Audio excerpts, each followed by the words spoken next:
अगर आप नया मैकबुक या आईपैड खरीदने की प्लानिंग कर रहे हैं तो ये खबर आपके बजट को हिला सकती है, क्योंकि एप्पल इंडिया ने भारत में अपने कई मैकबुक और आईपैड मॉडल्स की कीमतों में भारी बढ़ोतरी कर दी है। और ये कोई छोटी मोटी बढ़ोतरी नहीं है। कुछ प्रीमियम मॉडल्स के दाम में 1 लाख तक की बढ़ोतरी देखने को मिली है। जी हाँ, आपने बिल्कुल सही सुना। यानी अगर आप सोच रहे थे कि थोड़ा इंतजार करके मैकबुक या आईपैड खरीदेंगे, तो अब आपको पहले से कई ज्यादा पैसे खर्च करने पड़ सकते हैं। अब सबसे बड़ा सवाल, आखिर एप्पल ने अचानक प्राइसेस क्यों बढ़ा दिए? इसकी सबसे बड़ी वजह है ग्लोबल मेमोरी क्रंच।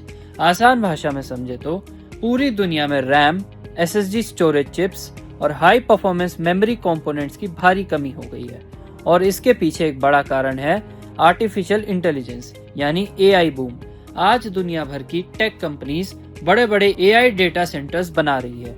इन डेटा सेंटर्स को चलाने के लिए भारी मात्रा में एडवांस मेमोरी चिप्स की जरूरत पड़ती है।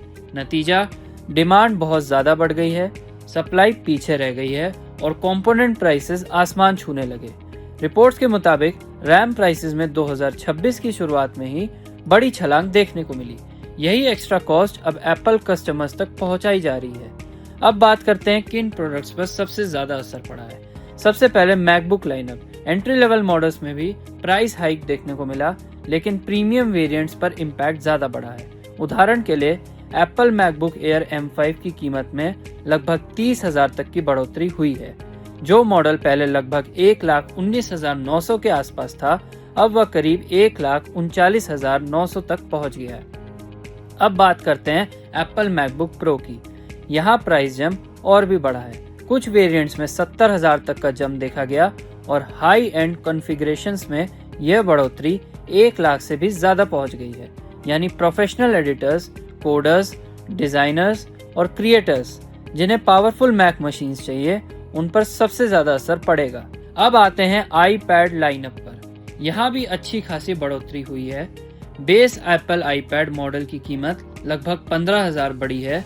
एप्पल आईपैड एयर के कुछ वेरिएंट्स में 25,000 से 30,000 तक की बढ़ोतरी हुई है और premium Apple iPad pro models में कीमत 40,000 से 70,000 तक बढ़ी है। अब एक राहत की खबर भी है।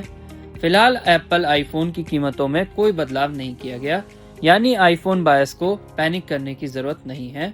लेकिन एक्सपर्ट्स मान रहे हैं कि अगर चिप शॉर्टेज लंबे समय तक जारी रही तो फ्यूचर में आईफोन प्राइसेस भी प्रभावित हो सकते हैं। अब सवाल, अगर आप एप्पल डिवाइस खरीदने की सोच रहे हैं तो क्या करें? अगर आपका परचेस अर्जेंट है तो ऑनलाइन रिटेलर्स या ऑफलाइन स्टोर्स पर पुराने स्टॉक्स के डील्स चेक कर सकते हैं। कई बार थर्ड पार्टी सेलर कुछ समय तक पुराने रेट्स पर प्रोडक्ट्स बेचते रहते हैं, लेकिन अगर नया स्टॉक आया तो रिवाइज्ड प्राइसिंग ही लागू होगी। सीधे शब्दों में कहूँ तो एआई रेवोल्यूशन सिर्फ टेक्नोलॉजी नहीं बदल रहा, यह गैजेट्स की कीमतों को भी बदल रहा है। और इसका सबसे ताज़ा उदाहरण है एप्पल का ये बड़ा प्राइस हाइक। अब सवाल आपसे, क्या इतने महंगे होने के बाद भी Apple products value for money है या अब लोग दूसरे ब्रांड्स की तरफ जाएंगे? कमेंट करके हमें जरूर बताइएगा। प्रभातखबर.com, विश्वास वही, रफ्तार नहीं।